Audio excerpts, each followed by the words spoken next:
Bapak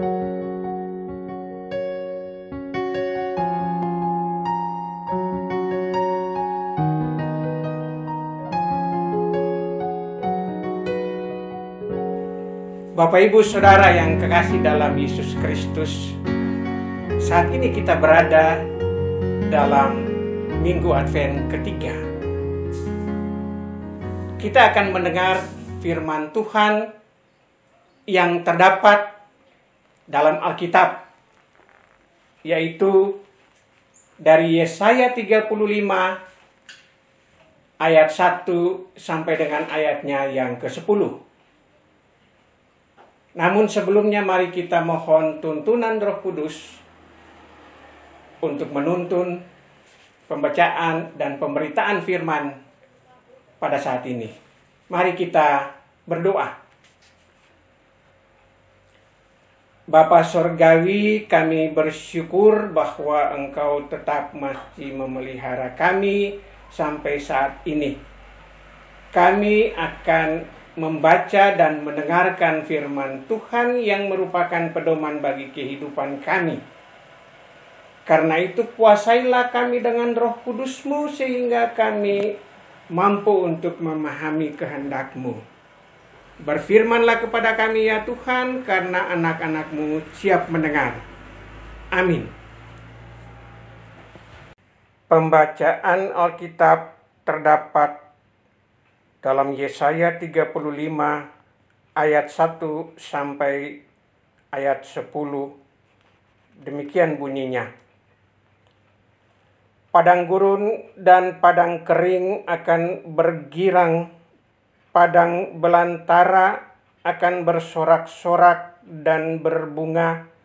Seperti bunga mawar ia akan berbunga lebat, akan bersorak-sorak, ia bersorak-sorak dan bersorak-sorai.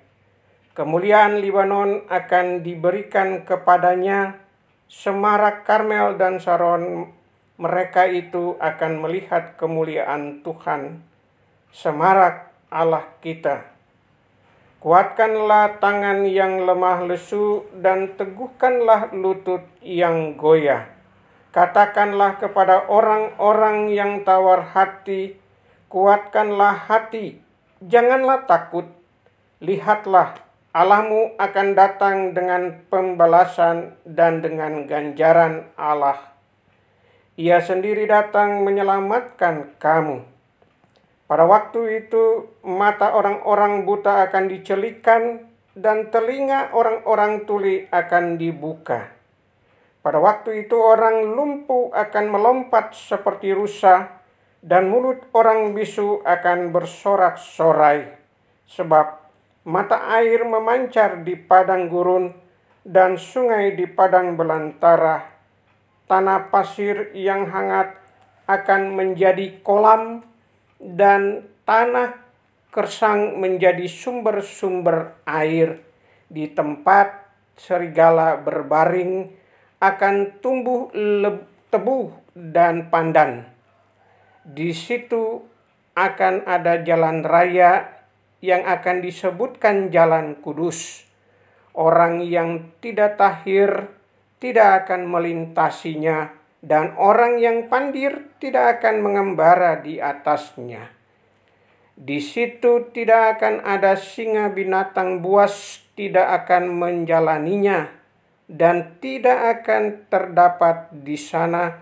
Orang-orang yang diselamatkan akan berjalan di situ, dan orang-orang yang dibebaskan Tuhan akan pulang dan masuk ke Sion dengan bersorak-sorai.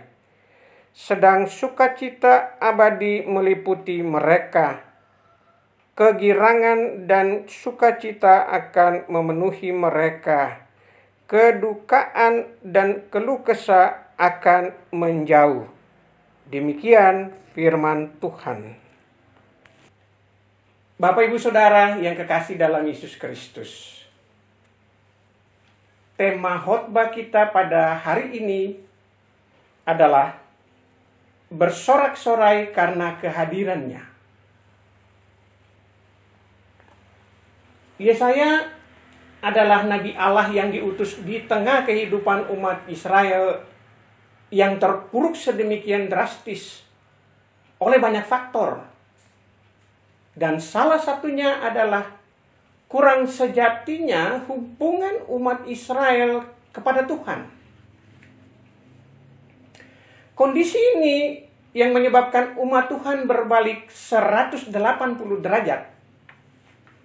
Sehingga mereka dikuasai bukan secara politis saja, melainkan secara mendasar. Israel juga dijajah secara teologis dengan maraknya penyembahan berhala di berbagai penjuru Israel.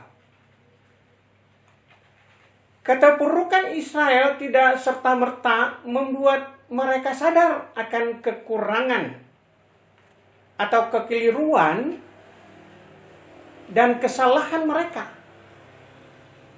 Namun masih bersikeras dengan keyakinan yang keliru, yaitu pada kekuatan diri sendiri dan kekuasaan bangsa lain, bukan kepada Allah. Dengan demikian, Yesaya diutus untuk menyadarkan kembali umat Allah agar melakukan koreksi dan perbaikan atas pemahaman dan hubungan yang mereka bangun dengan Tuhan Allah. Ada 4 pesan yang mau disampaikan dalam Yesaya 35 ayat 1 sampai dengan 10 ini. Yang pertama, berita keselamatan dari Tuhan disampaikan kepada umat bahwa akan ada perubahan besar dari keadaan alam yang diketahui dan dialami oleh umat Tuhan Allah. Yang kedua, pemulihan dan keselamatan terjadi pada kehidupan umat. Karena Tuhan Allah yang berjanji adalah Tuhan Allah yang bertindak. Ia hadir dalam kehidupan umat, mengubahkan kehidupan umat, dan ia menyelamatkan umat. Yang ketiga, kehadiran Tuhan Allah yang menganugerahkan keselamatan menjadi kesukaan besar bagi umat Allah. Karena ia mengangkat dan memulihkan umat dari penderitaan yang dialami.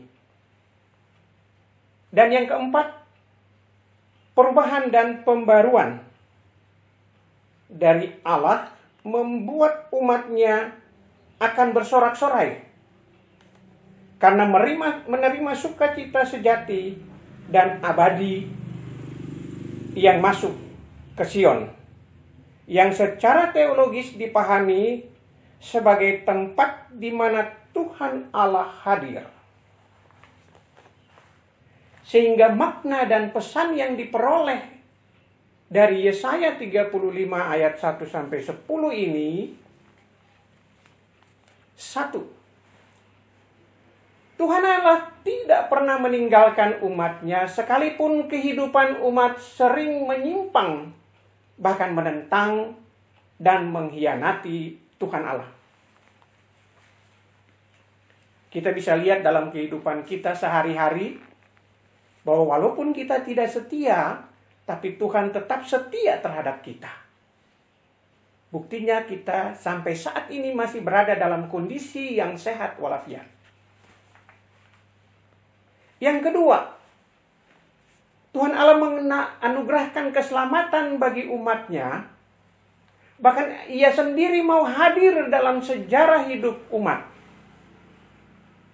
dan mengerjakan karya kasih dan keselamatan bagi umat.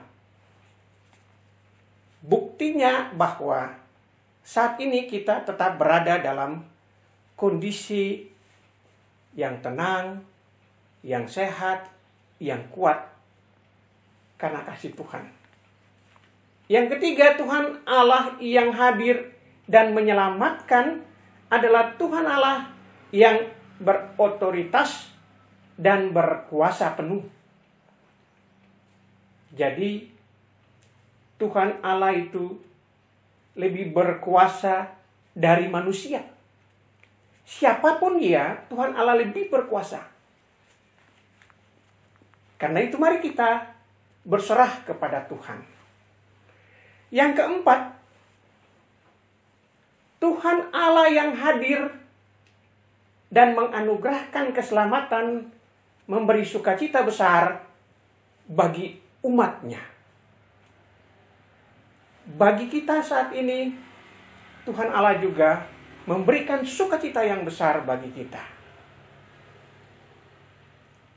Kita telah menerima Yesus Kristus sebagai Tuhan dan Juru Selamat. Artinya itu sukacita besar bagi kita. Kehidupan kita yang berdosa, kehidupan kita yang terpuruk, tapi Tuhan tidak pernah meninggalkan. Tuhan selalu menyertai kita dimanapun kita berada. Bapak Ibu Saudara yang kekasih,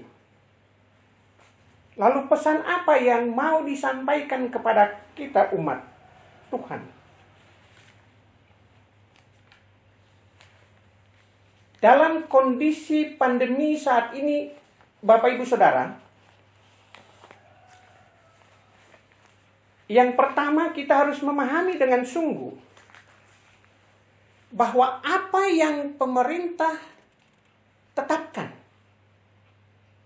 dengan taat dan menggunakan protokol kesehatan, kita harus melakukan itu. Kita harus taat melakukan menggunakan masker, menjaga jarak, dan mencuci tangan ketika kita kembali dari manapun. Kita harus melakukan itu, protokol kesehatan. Karena kita yakin dan percaya bahwa pemerintah yang ada adalah pemerintah dari Allah. Sehingga apa yang pemerintah sampaikan itu adalah yang baik bagi umat manusia. Salah satu yang baik untuk kita sebagai orang percaya. Kalau kita mau selamat, kalau kita mau sehat, gunakanlah protokol kesehatan dengan baik. Taatilah. Jadi jangan selalu berada dalam kerumunan-kerumunan. Itu membahayakan kita. Sekali lagi, saya mau ingatkan bahwa pandemi COVID ini telah mengancam dunia. Bangsa kita, bahkan lebih khusus lagi jemaat kita. Mari Bapak Ibu, kita sama-sama taati ini protokol kesehatan supaya kita berada dalam kondisi yang sehat. Kita selamat dan kita masuk untuk merayakan Natal dalam kondisi yang sehat. Kita mau menyambut kelahiran Yesus Kristus, perayaannya kita sambut.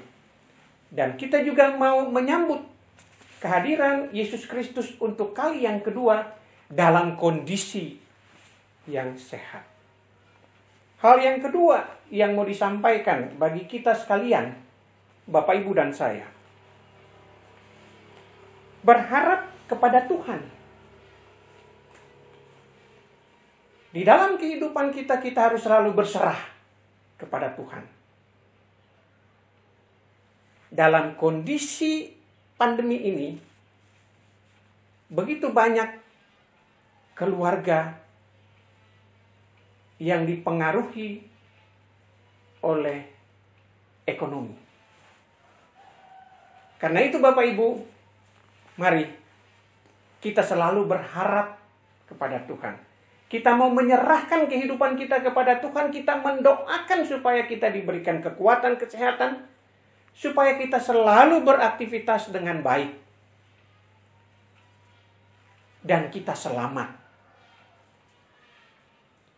Hal yang ketiga, Bapak Ibu, Saudara yang saya mau sampaikan. Dalam memasuki minggu-minggu Adventus ini, Majelis Jemaat telah membuat ibadah keluarga menjadi lebih khusus. Sehingga setiap keluarga berdiam di rumah untuk melakukan ibadah keluarga dengan segala macam kreativitas. Disitulah komunikasi akan terjalin. Hubungan harmonis antara orang tua dengan anak, antara anak dan orang tua, antara adik kakak, itu dapat terjalin di dalam kehidupan rumah tangga. Mari Bapak Ibu, di dalam ibadah keluarga atau gereja-gereja kecil, mari kita melakukan penguatan keluarga melalui ibadah dalam persekutuan keluarga. Melalui ibadah keluarga yang kecil ini. Bapak Ibu yang kekasih, kiranya firman Tuhan yang disampaikan saat ini dapat menjadikan kita supaya kita selalu bersorak-sorai karena kehadiran Yesus Kristus di tengah-tengah dunia ini. Mari kita mempersiapkan hati dan pikiran kita untuk menyambut perayaan Natal Kristus. Walaupun dalam kondisi yang pandemi. Dalam kondisi pandemi ini, tapi kita dapat melakukannya dalam keluarga-keluarga kita masing-masing. Dengan penuh hikmat. Dan kita mau menyambut Tuhan. Mempersiapkan diri-diri kita untuk menyambut kehadiran Yesus untuk kali yang kedua. Dengan demikian, kita yakin bahwa kita pasti diselamatkan. Karena itu percayalah dan jangan goyah. Tuhan memberkati kita. Salam sehat. Amin.